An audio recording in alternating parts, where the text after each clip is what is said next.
Sa taas ng tinalon ni Abando sa pool tuloy ang Junjun. Biglang ginanahan sila Kai, solid ang batok ng teammates sa ipinakitang slam dunk, pinagkatiwalaan na ulit sila Kai.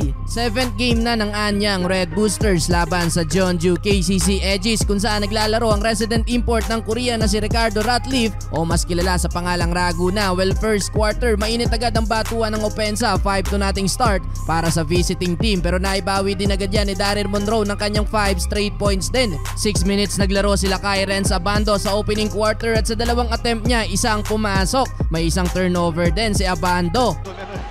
저희까지 높은 승기를 더 보시지 않을까 기대를 해봅니다. 아반도의 득점입니다. Hindi pa pinapasok si Cardo pero kontrolado ng KCC Aegis ang lead sa opening quarter 27-24. Leading scorer yung number 19 sa kalaban na may 8 points. Second quarter pinasok na si Cardo na agad gumawa ng impact sa KCC. Nangalabaw sa ilalim, pasok din ng pull-up jumper mga bro. Na 6-2 nating start dyan ng Anyang kaya naman timeout ang Red Boosters. Sabay pinasok na din sila Kai kung saan assist agad ang naibigay niya para sa team. Sumubok umatake si Kabayan pero maganda ang depensa ng kalaban. Hindi basta-basta makanakaw play si Abando mga bro dahil talagang nakamata sa kanyang bantay. Pero todo hassle pa din sa pagkuha ng rebound si Kabayan. Doon na lang nakakuha ng kumpiyansa etong si Renz. Under 4 minutes back-to-back basket para kay Lakay. 쪽입니다. 아반도 재침에서 들어갑니다. 날아오릅니다. 렌즈 아반도. 제가 아반도 선수 2쿼터 남은 시간 3분여. 아반도가 파고듭니다. 올라갑니다. 득점. 좋아요. Nakalamang ng double digit sa second quarter ang KCC Aegis pero tinapiasan niya ng Anyang led by Park Ji-hoon. Last 10 seconds, Renz Abando slam dunk mga bro. Hindi na kinailangan pa ng buwelo nila Kai, nabatukan pa ng teammate. 아반도 쪽으로.